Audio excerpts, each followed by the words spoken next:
Hello, welcome to another quick harvest. It's been a while since I've done one of these because, to be honest, the entire last month I was playing Final Fantasy VII Rebirth. But welcome. There's actually a little game I did play during this last month alongside Rebirth and I guess Prince of Persia as well, which I still haven't finished because that game is fucking massive. For Metroidvania, even for Metroidvania, that game is massive. I did, however, finish Alone in the Dark, and I was going to do a quick harvest earlier, but I forgot to do it. So we're going to be doing it now.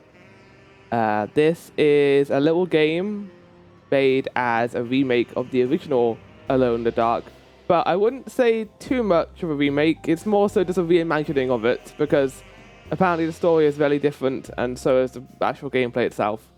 Obviously, it's like 2024. But firstly, we'll go for the good. There's a fair mixture of both in this game, so we'll start with the good. So let's zoom in. This here. So the good. The first big thing about this game that I noted is it's very by the numbers. It isn't doing anything extraordinary that's going to make it stand out. It's kind of doing the Evolve in 2 thing, where it's taking a lot of inspiration from other big horror games that have released recently, but it's doing a really good job of that. And I can kind of say the same thing about this game as well. For the most part, the visual gameplay works. Shooting is good. The actual style and over-the-shoulder camera angle allows for some creative and very creepy moments, I will say. But not necessarily a massive positive. I just wanted to start off with that so I can lead to a negative later. But the basic, if I was to describe this game, it would be like Resident Evil 2 remake, but light in some ways. Moving on, the visual style and presentation. So I was surprised by how good this game looked. I don't know what team worked on it. I don't know if they're like a big AAA team or if they're new, but the game looks beautiful.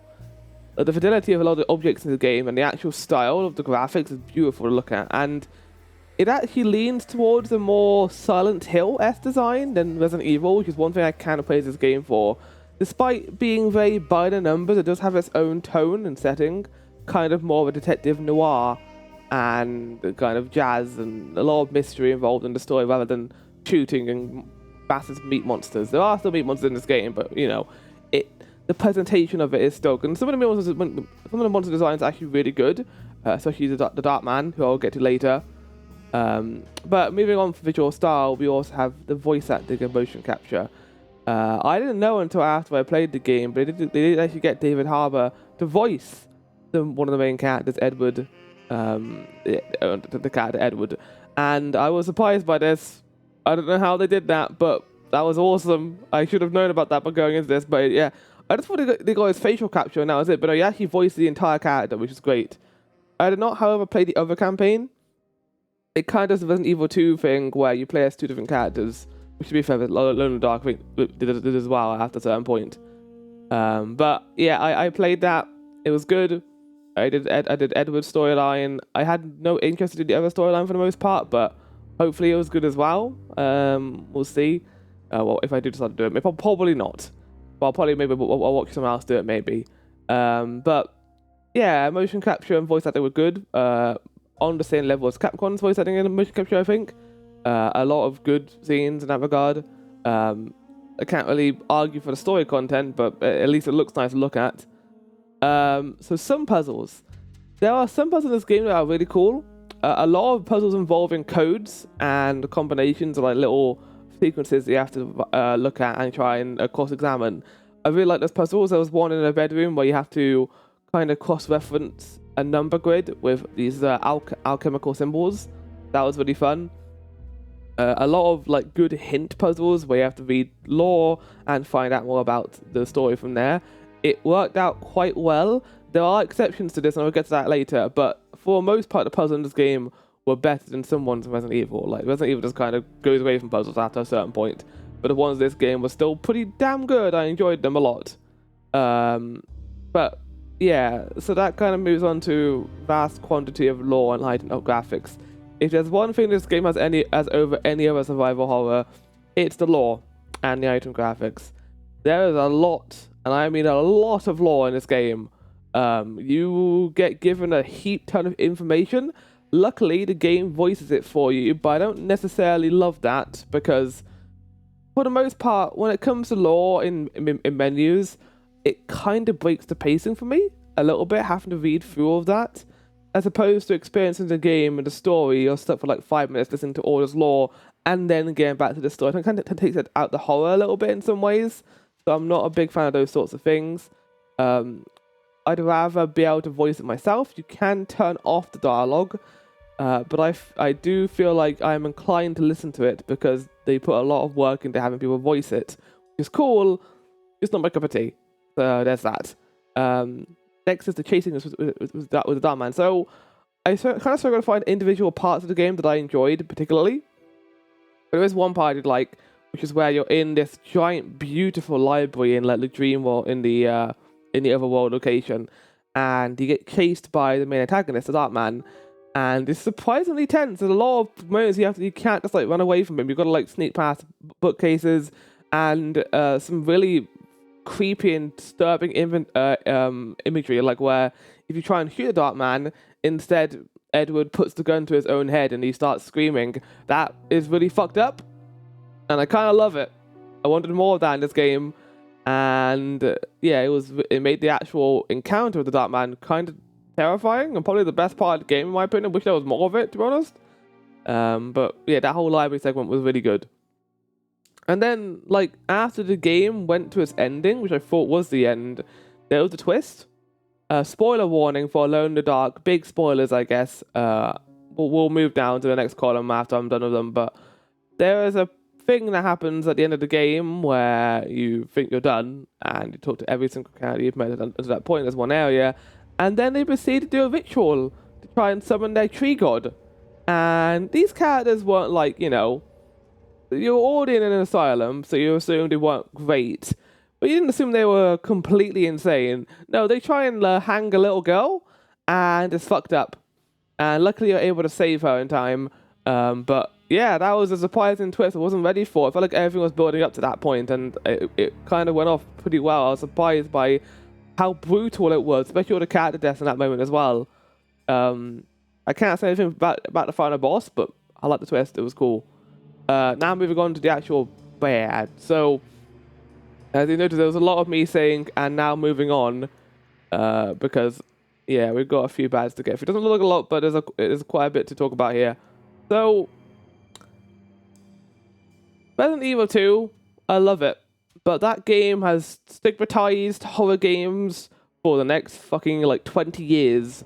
The remake is great. But so many games these days are taking inspiration from it. Not necessarily always a bad thing. Like Alan Wake 2 did it really well.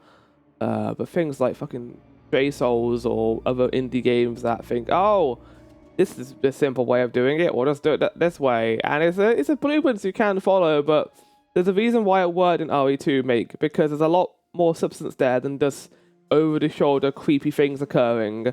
A lot of small story things, puzzles that work really well together. The pacing too is really important for RE2 make. But the issue with this game is they don't do a whole lot of it. It's just the RE2 make system again, and I can't help but acknowledge that, because like as you go through the game, you're just shooting meat monsters similar to RE2 make, and it's just not very different at all, unfortunately. And that leads on to the combat being janky and uninspired. This game has a real problem with monster design.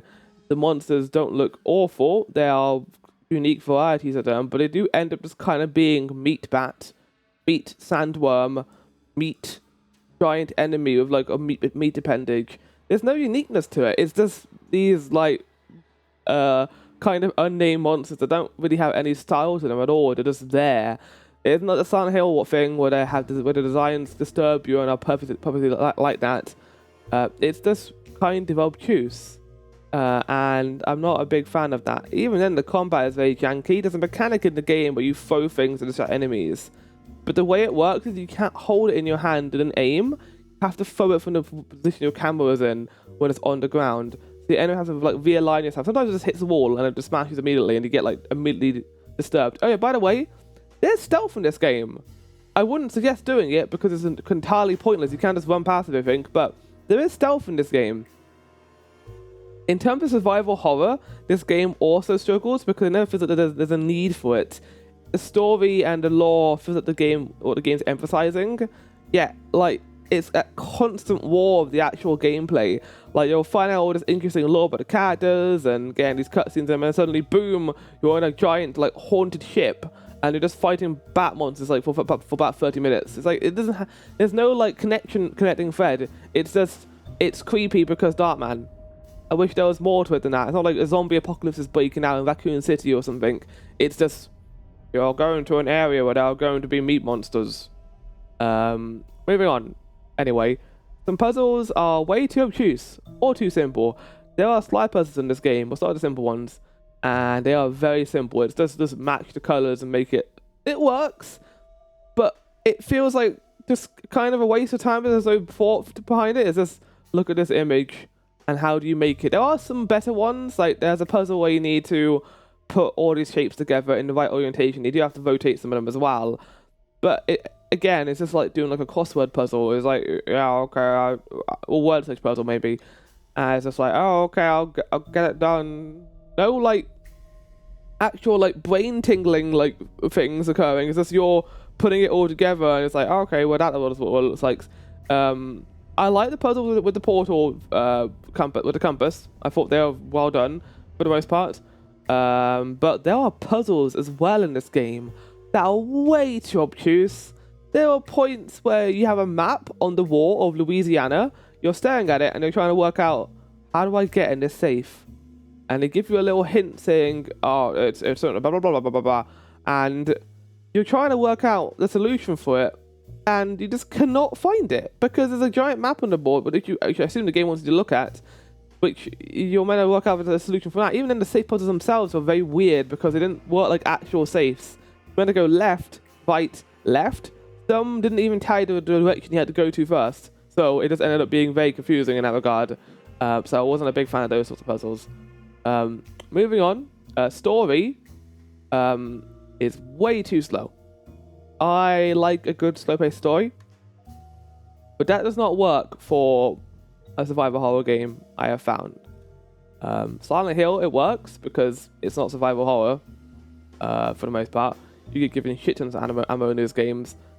And the story very slowly opens up for you. But there's no resolution or a lot of characters. They just kind of be creepy and be background entities that don't really add anything. There are some, like the girl that Edward keeps running into, who smokes cigarettes.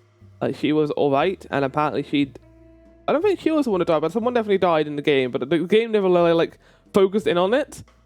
But for the most part, there's this mystery behind these characters, whether they're evil or not. But then, like, the ending twist happens, which is good, by the way. I like the ending twist. But, like, it kind of sacrifices the actual game's overall narrative during the game itself, because nothing happens. Like, you find out about the Darkman, sure, if I'm about what Edman's doing, but Edward's doing.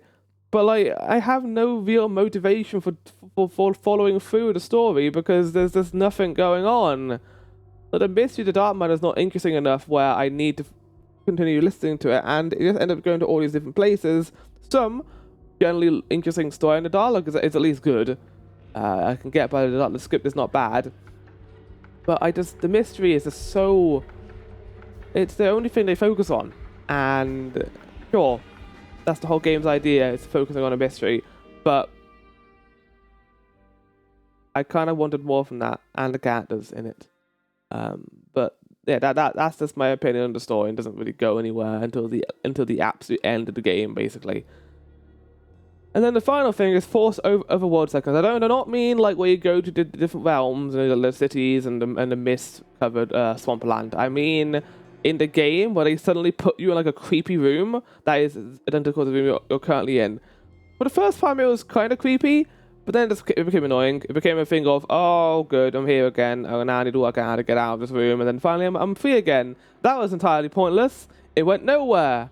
There weren't, like, really any instances where that was generally terrifying. It was just, like, a distraction. A detour, one could say, even. So I wasn't really a big fan. I don't know why I ended the bad of that, but I did. So overall, like, I enjoyed my time with it, I guess, but like it was really average to the extent where I don't want to play the other storyline because I'm not interested enough.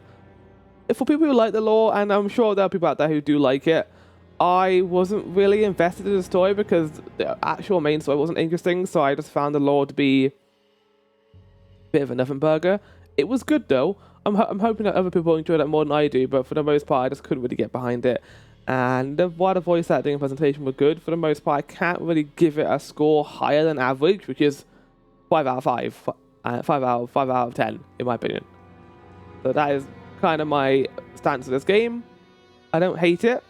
I hope other people enjoy it. For an Alone in the Dark type game, I haven't actually played Alone in the Dark in before. Maybe this is like normal for the series. Maybe it's like the best score the series has ever gotten. Maybe I don't know, but that is my opinion on it overall, though. Anyway, hope you'll enjoy this quick harvest. I'm gonna be immediately recording a tier ranking after this, so I'll see you for that. But yeah, ciao for now, and maybe you all enjoyed this game. Why didn't? Bye. Goodbye.